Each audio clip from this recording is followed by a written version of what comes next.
कोण अधिकारी आहे त्याला बोलवा, पहिला याला निलंबित करा। आज मला सकाळी अहमद कांबळे नामक म्हणजे माझा सहकारी आहे त्याचा फोन आला। त्याच्याकडे एक महिला आणि एक पुरुष गेले की आम्ही सतत महानगरपालिकेत जात आहोत, माझे जे सास ससूर वारलेत त्यांचं नाव यादीतून कट करण्यासाठी। पण एक पोरगा इथे महानगरपालिकेत असतो कायम, त्या मुलांनी त्यांच्याकडे 1000 रुपयाची माग केली। त्यांची परिस्थिती 1000 रुपये देण्याची नव्हती।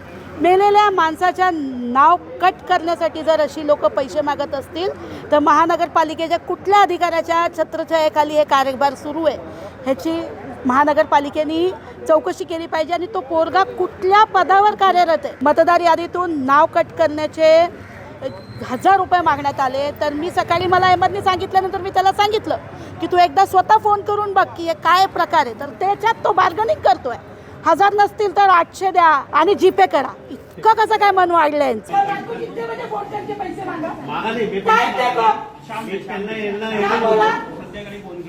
मी यांना फोन केला, यांना बोला तुम्ही ठाण्याला राहा, मी